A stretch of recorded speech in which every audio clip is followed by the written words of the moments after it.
If you're considering a career in medicine, this show is for you. I'm going to be talking to a variety of healthcare professionals who are going to share the reality of what it takes to have a successful career in medicine. The good, the bad, the inspiring, the funny. My name is Michelle Neske. I'm a physician assistant and your host, about to bring you Beyond the Scope.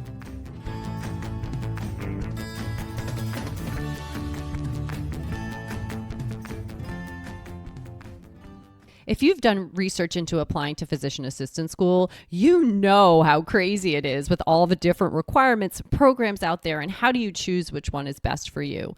Well, luckily, two of my friends and PAs created an amazing platform that you can do this all in one place called My PA Box.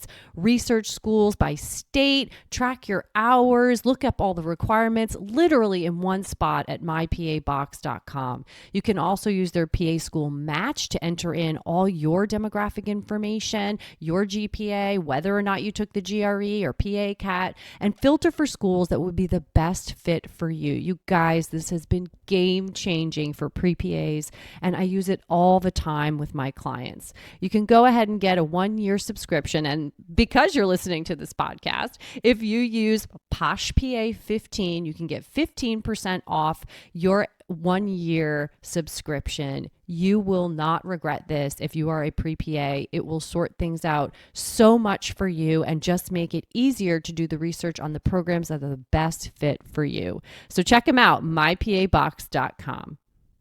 Okay, everybody, I am super, super excited to have Anthony Manacho on the podcast today. He is a family medicine and street medicine PA practicing in Woodland, California. He also serves as the executive director of Sacramento Street Medicine. Anthony actually was a National Health Service Corps scholar and graduated from the PA program at Keck School of Medicine at the University of South Carolina. He had his bachelor's in kinesiology at California State. And has mentored hundreds of students, many now in medical, PA, or graduate school. 10 years of experience on student success. We're talking about college students helping, high schoolers get into college and then helping college students be successful using his brain box methods. And this is really to help students realize and accomplish their dreams, academically and professionally. He also spearheads, as I mentioned, Sacramento Street Medicine, aimed to provide medical care to the unhoused population of South Sacramento. And he was nominated for Man of the Year, San Bernardino County 2019. I am feeling a little small over here. I'm not going to lie. That's amazing. Congratulations. Yes, thank you so much. And it's amazing to be on your podcast. I've been a follower for quite some time and an admirer. So it's honestly a pleasure. And thank you for that amazing bio. I wonder if I sent it, but thank you. I appreciate it. Yes. So, you have so many different interests, so many different kind of passion projects. So let's start with first, how you decided to be a PA and what that looked like for you getting into Keck School of Medicine. Yeah. Oh my goodness, that's such a loaded question. I think, I grew up with my dad. I'm a son of two immigrants. My dad was born in Lima, Peru. My mom in Havana, Cuba. And growing up, I had always seen my dad sick, and he was bedridden from the time I was 8 to the time I was 18 years old. And at 18, when I was in college, he had actually been diagnosed with non-Hodgkin's lymphoma, late stage. And unfortunately, we lost him to cancer. And, medicine was like the last thing I wanted to get into. And so it wasn't until like a few years after that I had done a health disparities research. I was a health disparities research scholar at Cal State. Kind of just fell into it. Like I was bouncing around different careers because I had played soccer. I got recruited to play soccer at Cal State San Bernardino. Oh, wow. And and so I was doing like PT and I was doing athletic training and I was doing all these things. And then I kind of fell into this pre-medical and pre-health club at Cal State. And I had seen that the person was like this Latino, and I was like, oh, I can kind of get with this. And he put me in touch with this research project. Full circle, we did this health disparities research. And I had found that my dad had actually gone through a good number of health disparities. And I was like, man, like we should really like address this. Like, Yeah. and the way you do this is through like primary care, because I would see my dad's primary care. He spoke perfect English. It wasn't like there was no language barrier. It was more of Yeah. a like um predisposition, like by the Mm, providers, like this person is, drug seeking or whatever, like because he bias. was, Yeah. yeah, like, there's so many biases. But so yeah, so after that, I was like, okay, like maybe I need to do this. And so yeah, I started by going to a pre-medical and pre-health conference in Sacramento. Hmm. Ironically, I'm not from Sacramento. I'm from San Bernardino. I ended up in Sacramento, but I went to UC Davis for the pre-medical and pre-health conference there. And I was like, hey man, like why don't we have something like that at Cal State? Yeah. And so I founded our own pre-medical and pre-health conference at Cal State San Nice. Bernardino. And it's sponsored now by the president of Cal State by, I think it's like 10 to 15 grand. It's like Awesome. it's in its like eighth year. I think both my brother and I spoke at it this last year. That's But awesome. but anyway, with that, we had gauged interest from like a bunch of medical schools, a bunch of PA schools, and I was like, I want to go into medical school, right? Like everybody's like medicine, your first thought is medical school. And I had Right. been exposed to the PA program just by hosting this conference and having people come. And I'll never forget, like USC, Christopher Forrest, who was a professor there at the time, Mhm. hosted this PA workshop. And I was like, man, like I have so many passions, and you can kind of see like how I am now. I was Yeah. like, medicine is not everything that I want to do. Hmm. I have so many other things that I want to do. And even if I were to pick a field of medicine, like I would want to do probably something else as well. Hmm. And I was like, man, PA is the most amazing thing. And I knew I wanted to go into primary care because of my Yeah. father. And I was like looking, doing my shadowing hours and learning like from primary care physicians and primary care PAs. And like, there is no difference. Like, there is no difference. And I'm like, where I work right now, I work in primary care, right? Like I work in family medicine, and Right. literally there is no difference in what I do and what my physicians do. And that's no knock on my physicians. I love my colleagues. Right. But it's a team effort. It's a collaboration effort. But I have my own team of MAs and RNs and Hmm. secretaries that work with Yeah. my team and my panel of patients. And then the physicians and other PAs have their teams. And um, the ability to make an impact like that, while being able to go into other specialties as well as like having the flexibility and do other things, Hmm. was why like I really wanted to go into PA. And I had the opportunity to go to Yeah. medical school on a few partial scholarships.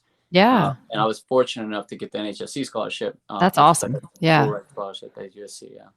So a lot of people ask me, like, I probably once a day, do you regret not going to medical school? And I think that there's a misconception there that sometimes people think like, why would you choose to be a PA when you could be a doctor? Right. And um, I said, for me, it was a conscious choice, like it sounds like it was for you. Right. And so I didn't even know what a PA was. I graduated college and was working, and I was like, I don't I don't know what to do. So, when I found the PA profession and decided I literally was like, I can apply to medical school. I can be a doctor, but I don't want to.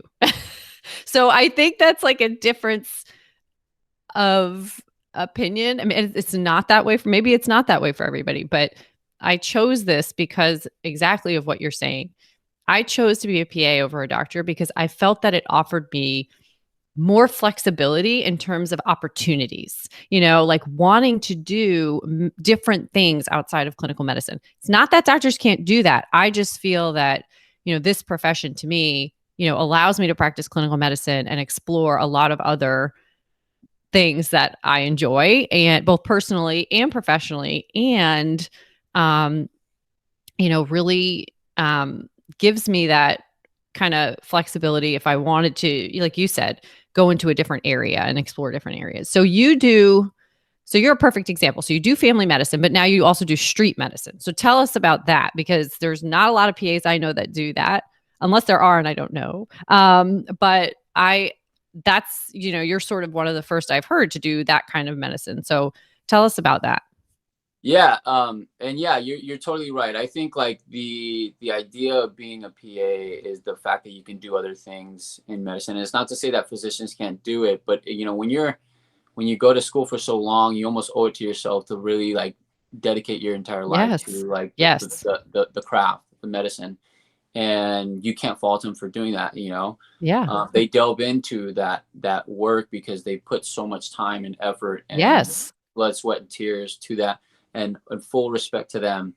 I think for me, like, yeah, like I had the idea of like doing a bunch of different things, not just family medicine, but other things. And with street medicine, like I was exposed to street medicine at USC, in Los Angeles and Skid Row, where we were, you know, I'm not sure if you're familiar with Skid Row, which is the most Yeah. densely populated homeless population in the country. Wow. If you took everybody, if you took the top 30 metropolitan areas of homelessness, unsheltered homelessness, and you put it all together, Skid Row would still have more. Los Oh Angeles would my still have God. more, which is like it's a crisis, right? But nevertheless, so I was exposed to street medicine up there. Actually, my brother, I have a twin brother. I neglected Oh, to say, nice. who also practices as a critical care PA. And he went to USC. He did some work in street medicine at USC, and I was exposed like vicariously. And when I moved up to Sacramento, the Feldmans, Brett Feldman and Corinne Feldman, who are the directors of street medicine at USC in Los Angeles, had said, "Hey, like if you want to start a street medicine program, like let us know because like they are very like well known within the street medicine Yeah. realm, and they've helped consult and do a bunch of different things." So anyway, so I came up.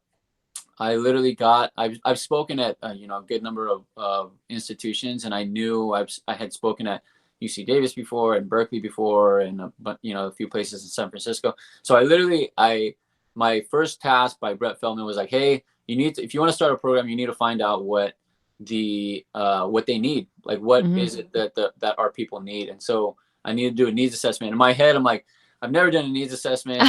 I'm gonna have to I'm just gonna print this survey up, like I wrote this survey up, and I'm just gonna go around Sacramento and just do this thing. And I quickly learned like it was so difficult, like right out of Yeah. school. I graduated in May, started doing this in like Oh June. my I had God. I had I had a little leeway of like I was doing a pediatric orthopedic surgery in Ecuador before that, which Oh was my gosh. which was fun. But anyway, so I was in Sacramento. So like once I found out this was so hard, I was like, hey, I'm gonna reach out to all these students. I got quickly like 75 students to help me Wow. scale all of Sacramento and learn, the needs of the community. And from that point forward, like we grew continuously, and we built a board. We started doing events. People started understanding like, hey, these people do have needs. Yeah. And yeah, so like just recently with COVID, we actually exploded even more because most people were Yeah. just like, hey, well, wouldn't you want to stay away? Well, we wanted to go into it. That's what we signed up for. And a Right. bunch of med students at the local medical schools at UC Davis and California North State had put together a team to go do these things, to go do kind of the work that we were already Yeah. doing vicariously kind of. And we were like, well, why don't we just join forces? We hmm joined forces. Now we have a full like working board. I have a medical director hmm and an operations director, a bunch of people, and we have 8 street medicine teams doing visiting 8 different encampments 2 or 3 times a month. Oh, wow. So So it's tell us what you do when you go there. What do you do when you get to the, encampment? What do you guys provide? yeah. So we generally, the first thing for anything, right, in medicine, I think personally, is building relationships, right? Building hmm rapport, building trust, because like we could talk about the diabetes and the high blood pressure Sure. and their skin issues all we want, but if we have no trust, if we have no rapport, like the chances of them following through is minimal. One, Yeah. and two, what I tell all my students and my people at Sacramento Street Medicine is like street medicine the majority of street medicine is not medicine. It's Yeah. not like, it's not the prescribing of, lisinopril or metformin. It's actually psychological. Like it's the psychosocial aspect of medicine. It's talking to them. It's building a relationship, building rapport. And when we teamed with the med students, we were doing low acuity care. So like wound care, skin, simple skin stuff, but we couldn't prescribe any medications, right? And so we started like, and with med students are very like well intentioned, but you can kind of like get into a, and really all health students, right? Not just med students. It's all health students. All students, right? They're well intentioned, but we can kind of delve too deep into a history where we're losing that tangibility of like building relationships. So to answer your question is, we number one need to build relationships. Like we go in there, we bring survival supplies like food, water, socks, hygiene kits, those things, so that we can build the trust, so that when we do come back with the medications and the things that we need to adjust for their health concerns, they comply. Are most people open to talking to you guys, or do you find that they're looking for something like this, or are they scared?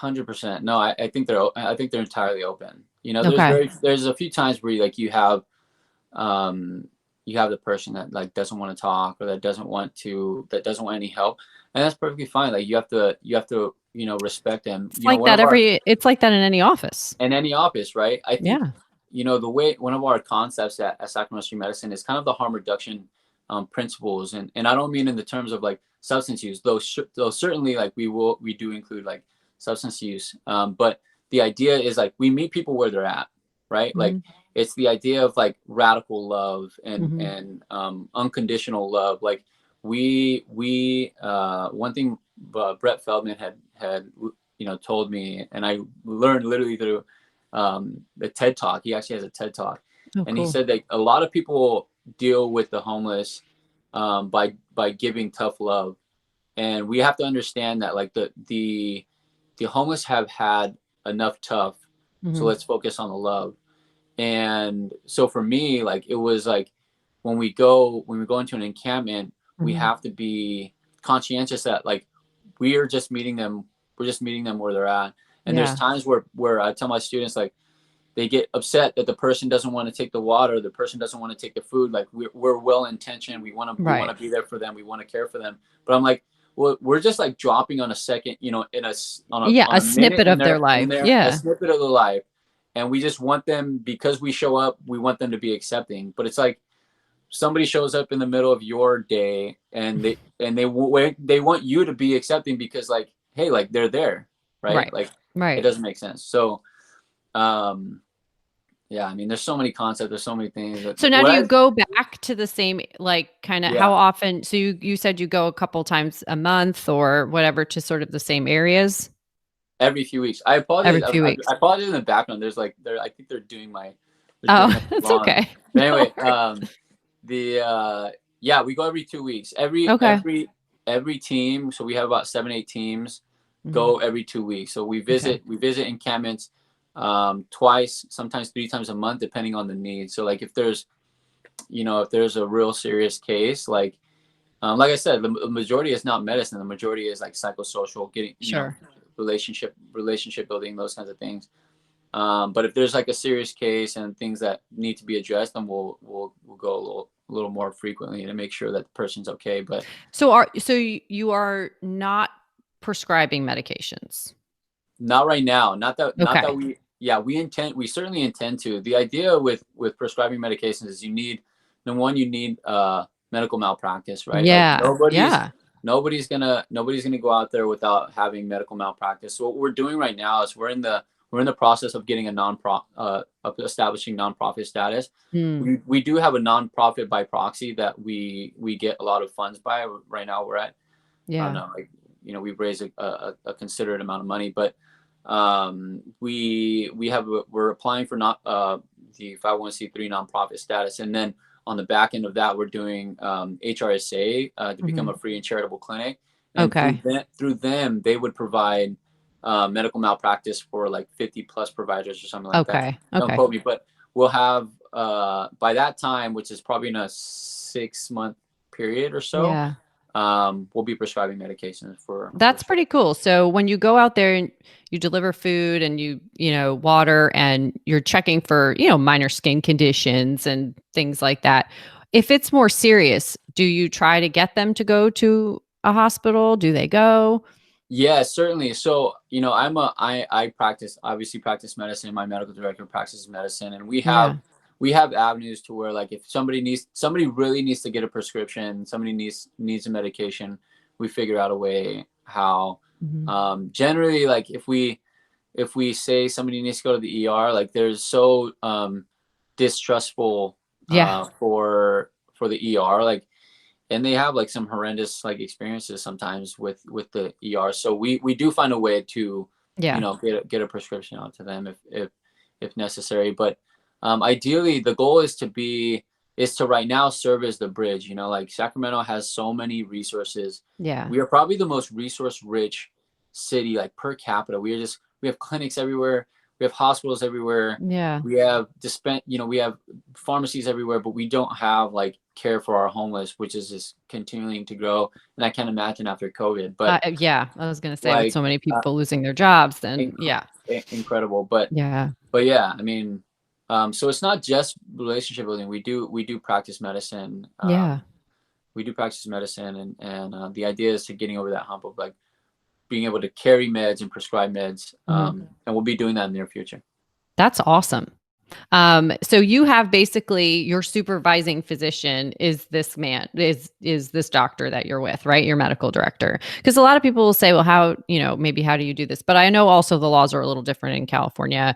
You know, I had Katie on the podcast in the first season who basically co-owns her own practice Mm, with, you know, has a medical director, but owns, you know, 99% of the, or however much of the practice. yeah. And so, you know, I think that, laws are different in every state, but, you know, for the most part, I think your relationship with your physician protects your license and things, right? Sure. Yeah. Yeah, exactly. So, so the way it works right now, yeah, like if I were to be practicing medicine, Mhm. it would be under my medical director's license. But as executive director of Sacramento Street Medicine in this phase, Yeah.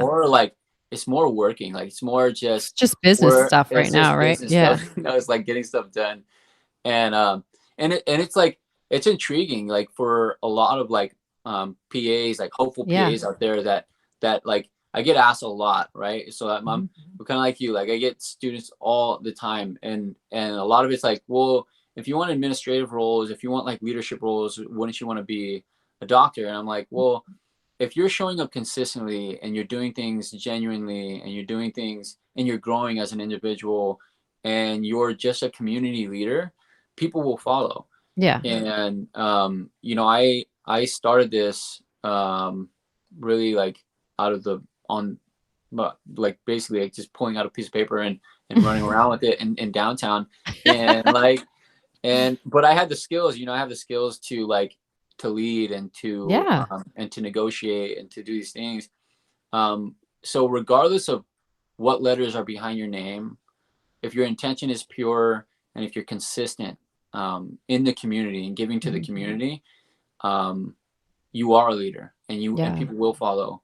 And so yeah, like, you know, Yeah. the technicalities of it are the technicalities of it are like, hey, I technically do have to you know, practice under my medical director's license, but ultimately in the streets there is no Yeah. hierarchy. Yeah. There is no hierarchy. Yeah, I can see that. So you also practice family medicine. So what is your schedule like? Yes, oh my Because now gosh. you have like With this thing. Plus you have a daughter. So yes, what is your schedule like? Everybody always asks me, "How's your work life balance?" I'm like, "Well, yes, I make my work yes, life balance." But yes. how is that for you? So what is your schedule like? Yes. Oh my So that's gosh. crazy. Okay. It is great. It is crazy. I tell people like I do easily 80 plus hour weeks, but it's out of like passion, man. Like Yeah. because we haven't even talked about brain box methods, No, which is we're like getting where to that. We're getting to which is brain where I box. work with students, you know, but so I practice family medicine, like full time. I would work, I work 12 hours on Monday. I work 12 to 9 on Tuesday. And then Wednesday, I negotiated to only work Wednesday and Friday mornings. And then Thursday, I work at a 9 to 5. Okay. But like in between there, like, like if I'm on my lunch at like 12 to 1, I'm on a meeting. 4 to 5, I'm on a meeting. Mm-hmm. Our street teams meeting is every Monday at 8. So like right when I get off clinic, I'm in a meeting. And then like really my nights and my really early mornings. That's why I feel like a morning routine is just so absolutely crucial for anybody that's like listening and is like really kind of struggling like to like what will really like set their day on track is a morning routine. But a lot of my work is done at night because I work until 11, 12. But Tuesday morning, I'm generally doing like creative thinking for BrainBox. Wednesday afternoons, I have my daughter. Anytime I'm off, I have my daughter. So it's kind of like a balance of like like making sure I give her the quality time. And I think that's what makes the weeks the longest, because right, you're a parent first, family first. Yeah. So when you dedicate that time, nothing else is being done, and Right. rightfully so, right? So you're entirely present. Right. But so that's what I said, like after Cece goes to bed, I'm back in like creative thinking. I do call. I mean, I don't do calls at night much anymore because I couldn't go to sleep. I was like, talking to people, do personal statements 8, 9 o'clock at night. I'm like, oh my God. And then after I get off the call, I'm like, I can't sleep now. Like, this is not conducive. Like, I'm fine to do just administrative work or whatever I have to do. But when I'm talking to somebody and I'm getting jazzed up about something and then I got to go to bed. No, like, especially with personal statements, I get super dorky and I'm like so into it. And then I'm like, okay, well, now I got to go to bed. No. So, I mean, that's not going to happen. So I think that, it's tough. I mean, I work part-time. My husband's a surgeon. I work 3 days, in clinic, and then I have some administrative time on one of those days. And then, I'm doing the rest of the stuff the other 3-4 days of the week. And then, picking up my daughter and, making sure I spend time with her and Dave. And so, yeah, it's definitely complicated, but I like it. Right. Like, I wouldn't, I don't, if you don't love something, you're not passionate about something, you're not going to keep doing it. Exactly. But it is important to make the balance, because I don't want to get burned out of something I actually love doing. And so I feel like, I've made some big changes this year that have allowed me to balance this a little bit better. Not having any business background or anything like that, just kind of coming into this on my own and really doing a lot of the learning, online and asking people for help and, all those different things. But I feel like, if you love it, you put in the time, it doesn't feel like work. Yeah. Like, I'm excited to do the things, and I want to do them. I want to make them good. I want people to get information from them, and, and so I think it's like you said, if you're passionate about it, you figure out a way to balance it out, with your time. You're definitely doing it. You're definitely doing it. I mean, I feel it like through your posts, through your. Thank you. And I love watching. I love watching your work. It's incredible. Yeah, I've definitely kind of, I love music, and Dave and I always have music on in the house, and I'm always dancing around my house and everything. And somebody was like, they literally made this app for you. And I was like, no, like, and sometimes I'm like, oh, I don't feel like doing this or whatever. But generally, I think it's kind of fun, and, try to figure it out. And I don't care what I look like. I'm 40 something years old. And if I can help one person by looking like an idiot, I don't care. So, I mean, it is what it is. But so that actually takes us to BrainBox, because my primarily the people I help are in college and then getting ready to apply to PA school, or out of college and applying, PA students, things like that. PA students in college, in the programs. Right. Your BrainBox is for people like way early on. We're Yeah. talking in undergrad, Yes. applying to undergrad, like a Yes. huge market here, because Yes. I get questions from high school students all the time. What can Yeah. I do in high school, you know, to like get myself ready for college? Right. That's a hard thing for me. Because I'm so far out of high school. Right. Right. But but but but I mean, you know, so you develop BrainBox to help students just like this, right? right.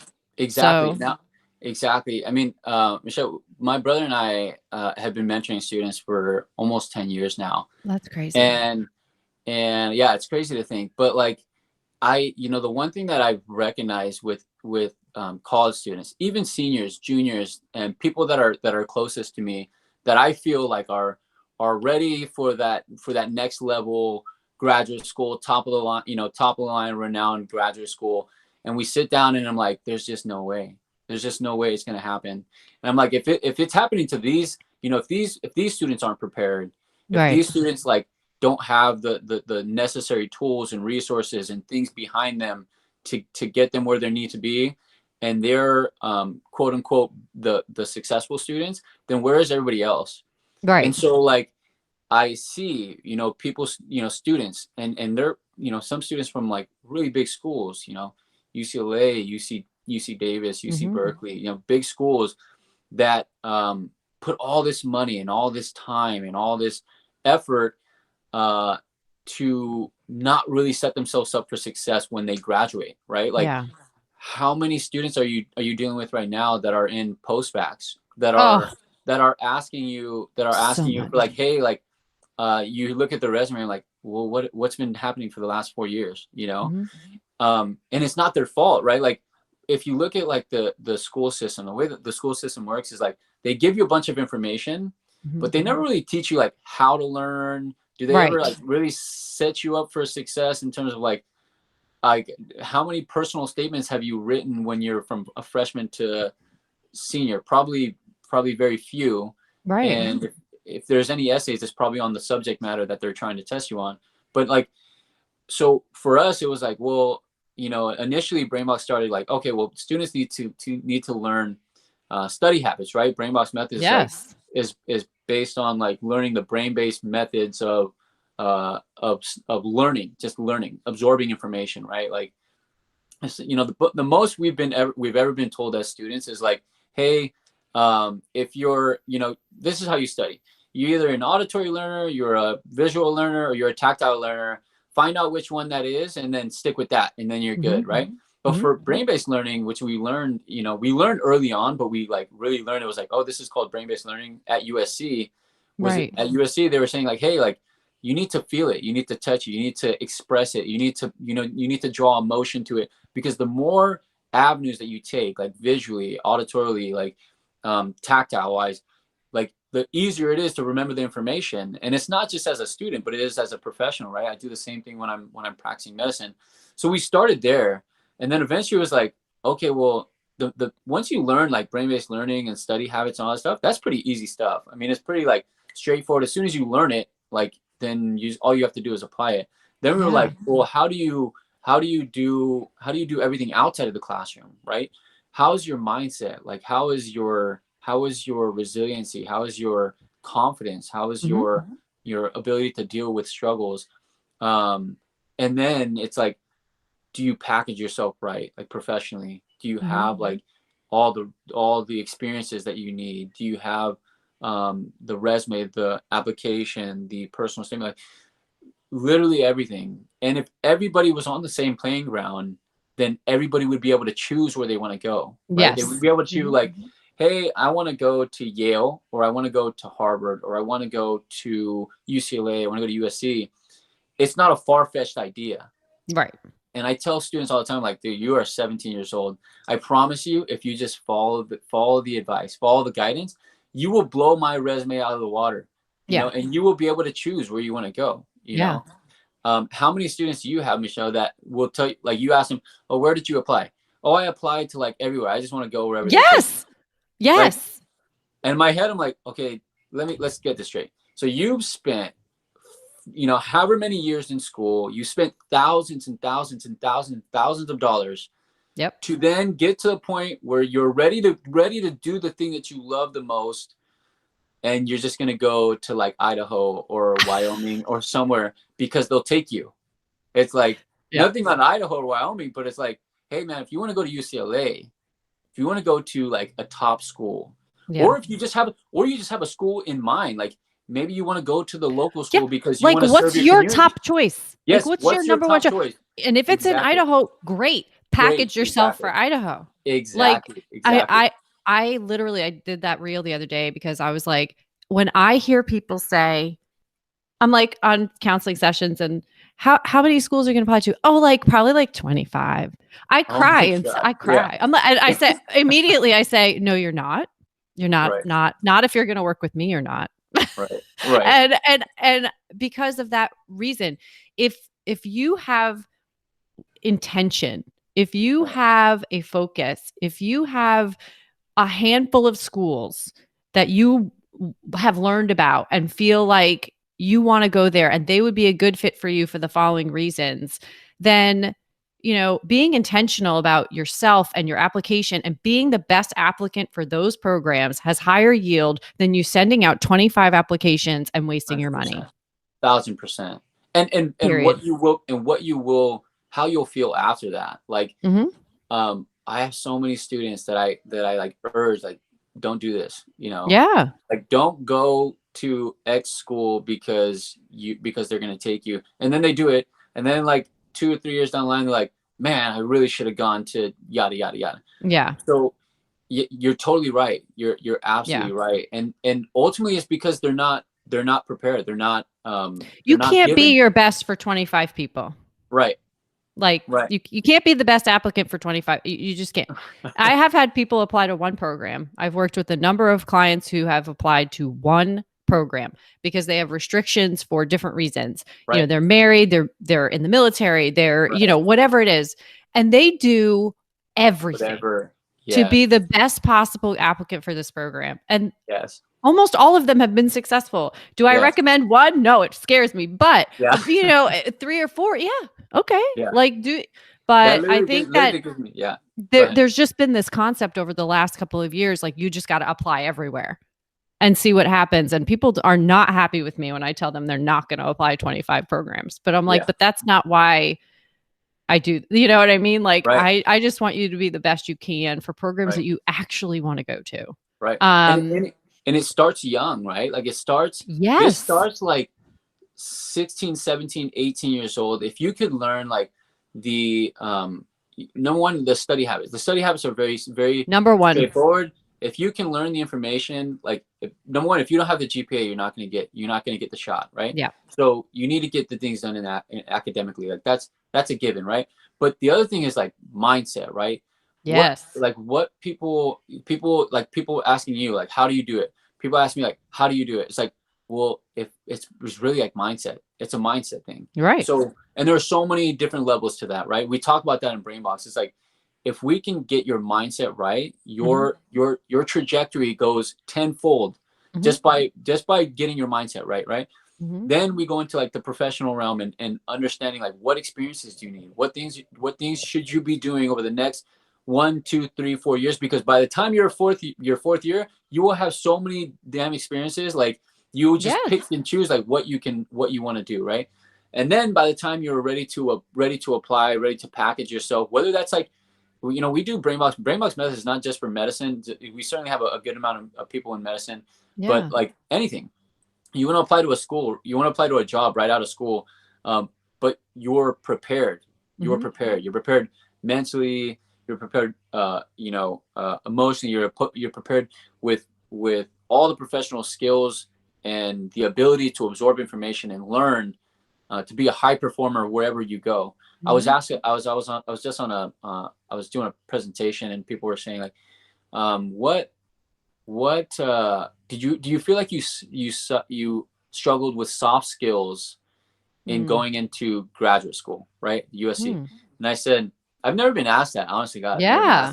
But I said, that's a great question, but no, like I felt very prepared. Like I was fortunate enough to get the amount of experiences and the opportunities I needed to develop the soft skills before I had even gotten to graduate school. Mm-hmm. And that's what we do at Brainbox. And I didn't do it through Brainbox. I did it through my own experiences Yeah. and learned experiences. I was a congressional intern and the House of Representatives working on the Affordable Care Act in Washington, D.C. Wow. I was a health policy advocate at the California State Capitol. I worked on that same day, I was working that during the day, and I was working on the ambulance at night. I was working in the ER for 2 years. I worked at UCLA School of Medicine, UCR School of Medicine. But all these things were just like afforded to me through the skills that I had learned.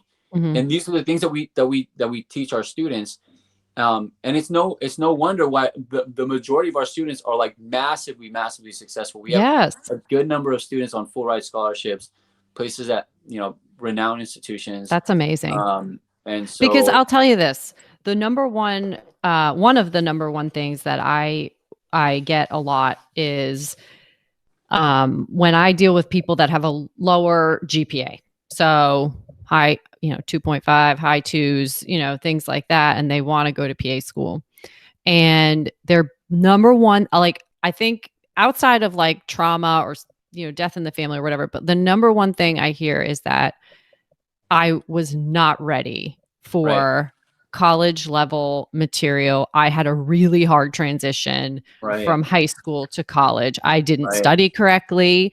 I didn't, I couldn't figure it out. I just struggled, and then I just kind of gave up, and then now that has negatively affected my GPA. And even though I've done great in my last 2 years, now I have to spend all this money and all this time taking all of these classes so that I can, or a post-bac or a master's program, or, all of that, when your system would be amazing for these people as they are going into college, when they're early in college, getting their mindset. This is how you study. This is how to be successful. So I always encourage freshmen in college to make, like, people will message me and be like, how early is too early to make a session with you? And I'm like, never. It's never too early, because you want to set yourself up for success. And here's what you need to do in the next 4 years. And your number one priority should be your academics. And because I was like, if you don't get that right first, everything else will fall out of place. So, and I think using something like Brainbox Methods would be amazing, not only getting them into college, but when they're in college, and then setting them up for success as, PA students and med students or whatever career you go in. So that's an amazing resource. Brainboxmethods.com, right? Yeah. Brainboxmethods.com. Yeah. I mean, it gives me the chills to hear that. Like, it honestly, it is true. Like the idea of like somebody, a young adult, going into college and having this resource, right? Like, if we were afforded that resource, like, because I wasn't, I would have used it. Like anybody would use it. Well. You're right. Yeah.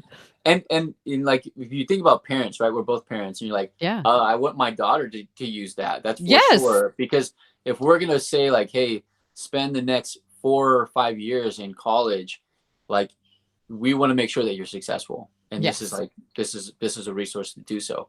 And you're right. Like, could you imagine if you were offered that like resource at 17 years old? I got it when I was, I didn't find medicine until I was 22, like 20, 21, 22. Yeah. And so like, this was like way after.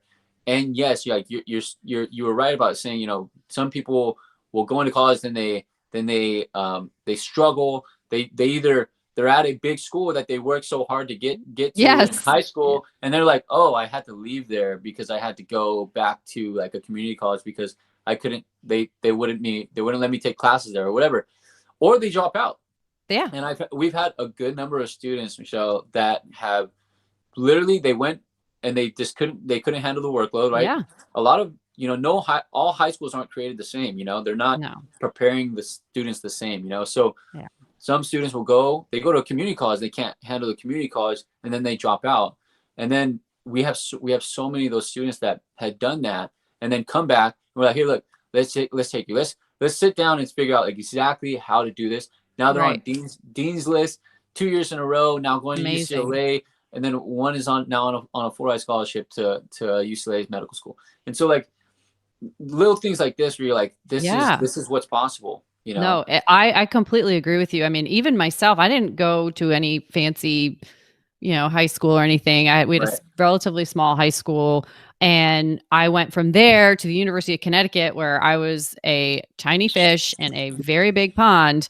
And I was like, I am drowning here. Like, I don't know, and not having those study techniques and things set in place, was hard. My first two Right. semesters, actually, first semester was sort of okay. The next two, forget it. I was like, what am I Right. doing? And that's when I was Right. taking like biology and chemistry and, all that. Right. And this is just, and even for those who are, I grew up in a nice town, Right. Right. for people that don't, Yeah. Could you imagine?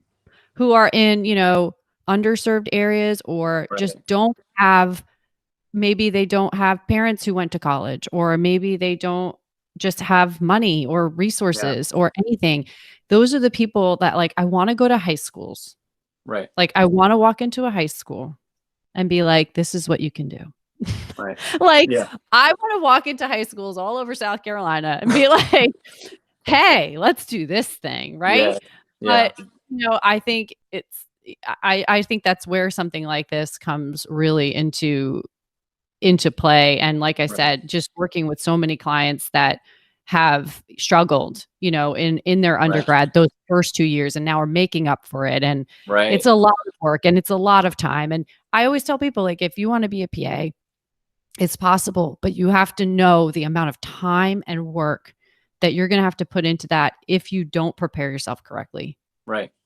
And So, that's the kicker, right? Like we are the goal is to make you a high performing student so that you can make sure that you are successful and making use of the time and mhm. work and effort that you put in. Really, like this is why you go to high school, right? To go to college and then do all these things. Yeah. So it's many more than 4 years. But like how many students do we have to see that like are amazing students, would make amazing PAs and or providers or whatever it Mhm. is, like I have some amazing people that are going to be going to law school that and Yes. make amazing lawyers and whatever, but like they end up having to go to post back. They end up spending more money. They do more courses to correct grades that they could have easily got, right. And Yeah, we've probably done it as well. Like I remember I totally. had to redo a few of my courses. I'm like, this is like the ABCs now, but it's like, but like, Yeah. so how many people do we have to see about, doing these things, spending more time, spending more money, Yeah. and delaying their dreams when all it takes is just giving them a resource Yes. at the forefront, Right. and setting them up for success.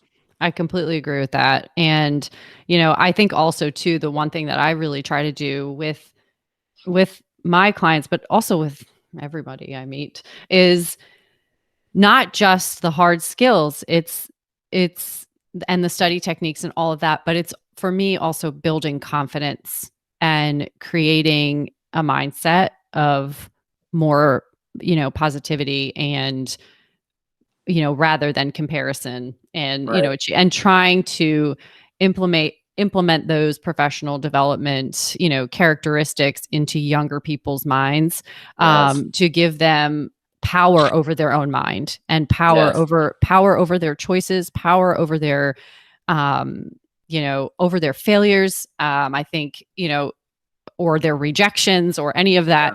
that, and using those as fuel, and Yeah. really trying to teach them that, it's not about what everybody else is doing, it's about what you're doing, and really Yes. trying to teach them those mindset skills is so important Oh my gosh. at 16, 17, 18, 21. I Oh, don't care how old you are, 42. I yes. mean, I didn't discover that until I was after I had my daughter in my late Right. 30s. And I was like, why Right. didn't somebody show me this Right. 20 years ago. Right. Exactly. Exactly. So to Michelle, me, like it's so important. you gave me the goosebumps because literally, like, um, for me, I never read growing up. I like I hardly read the ever Cliff's read. notes. Yeah, I read a lot of Spark Notes and Cliff Notes, but like, I started getting into reading, and I started getting to, like, there's so much wisdom out Oh my there God. that can just be given to Yes. individuals. And so the way Brainbox was founded was, we went to a mastermind. We actually paid about $25,000 to get into a mastermind in Los Angeles, and we presented to a few people, and we ended up getting this is crazy. We ended up getting the right hand man of Ty Lopez. Ty Lopez is a guy who's like a motivational speaker. Some Oh, people wow. see him as a he's like a real big social media marketer. But his biggest thing is MentorBox. One of his biggest things is Mm. MentorBox, and MentorBox is a company that helps people digest information from the top authors in the world: Simon Sinek, Jocko Mm. Willink.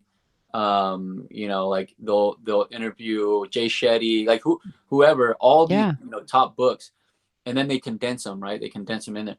So his right hand man is Jonathan Kendall, and Jonathan has like found Brainbox interesting because he's an intellect.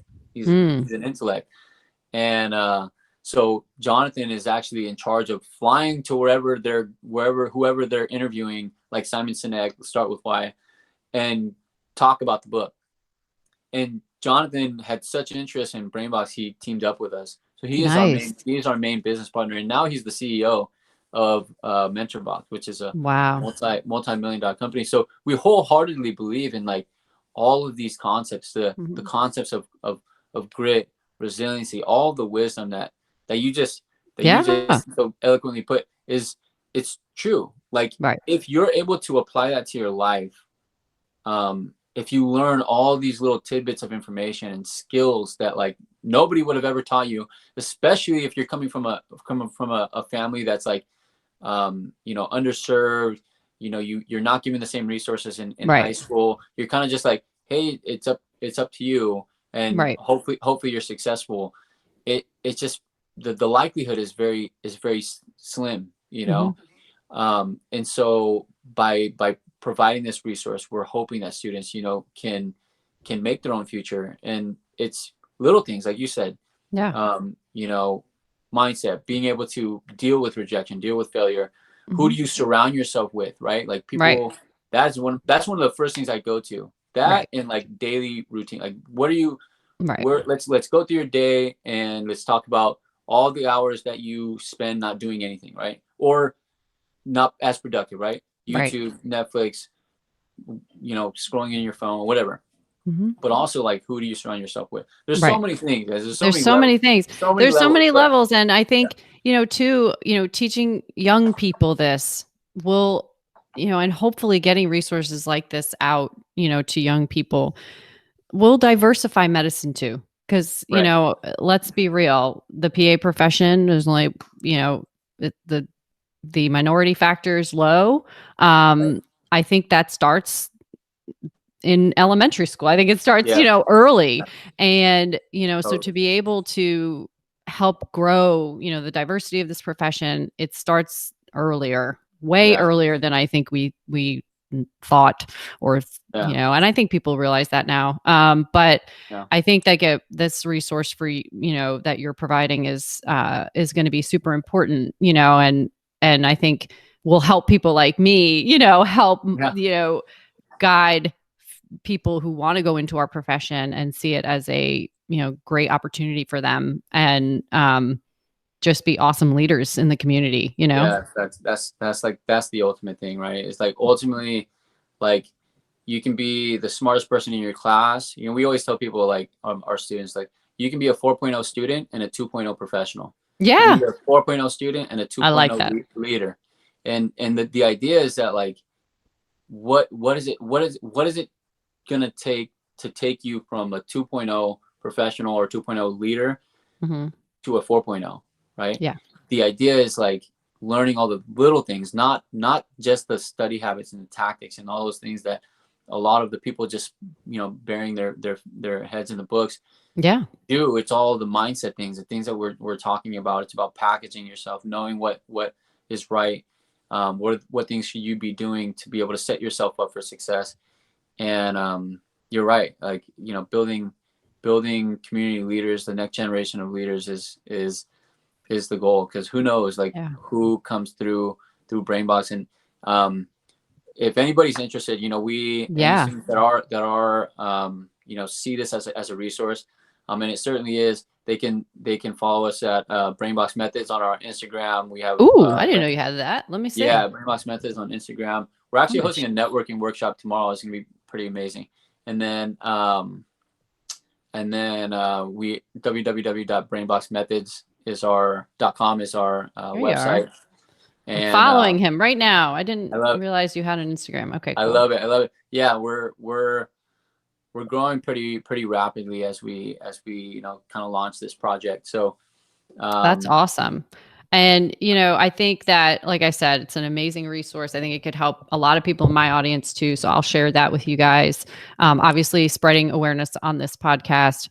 I will say that if you had one piece of advice to give, somebody that wanted a career in medicine, regardless if it's MD, whatever, what would it be? Oh man, that's so good. So good. I would say in medicine and in life in general it's not about what you know, it's about what you don't know. Mm-hmm. It's like, and this is so true in medicine, right? Like when we go into a patient's room and we think we know the answer and we feel like we know everything, you're setting yourself up for failure. You're limiting your chance for growth. And it's the same thing as like, it's the same thing as before you even get into medicine, right? Like what we're talking about. Jordan Peterson says, like, are you in love with what you know, or are you in love with what you don't know? And if you're in love with what you don't know, then you'll always grow. Yeah. And so the idea of like, if you can take that as an undergrad, mm-hmm. and then into your postgrad, and then into your time as a student, wherever you're at, medical school, PA school, nursing school, whatever, and then take that into as a professional with letters behind your name, regardless of what those letters are, you will be successful. Yes. If you continually learn, like still to this day, like I feel pretty comfortable in family medicine, I can say, but every day on my, ride into work, which is like an hour, I'm studying. Mm-hmm. And then on my way home, I'm studying. I go through my day and I'm, I have a few cases or I have a few things I write down. And then I'm like, oh man, I feel like I didn't do a full, justice to that patient or that symptom or whatever it was. I'm like, I need to refresh myself. So I'll do that on my way home. And maybe on the next day, if it's still there, I'll do it on the way there. So it's like, I'm always learning. And that's just in medicine, right? But what about your mindset? What mm-hmm. about if you have other endeavors, right? Like business, like, are you going to learn about business? Do you want to invest? Do you want to learn about investing? Like there's so many different things. So, certainly with medicine, right? Like, are you in love with what you know? Or are you in love with what you don't know? But if you're in love with what you don't know, you'll always grow. That is awesome advice and very well said. That's amazing. It's so true. And I think that even I'm continually, like I said, this has been such a learning process for me over the last couple of years, but in a different way, it's exciting, and it's just learning about different, and at my job, like anytime I think I'm walking in to see a patient that's going to be in and out, I'm wrong.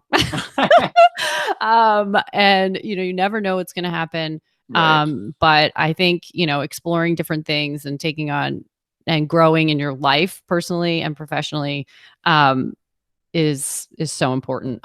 This was so fun. I mean, I could talk to you for 3 hours. So definitely going to have to do more of this. But if you obviously know BrainBox Methods, you can go follow them. But give Tony some love over on IG.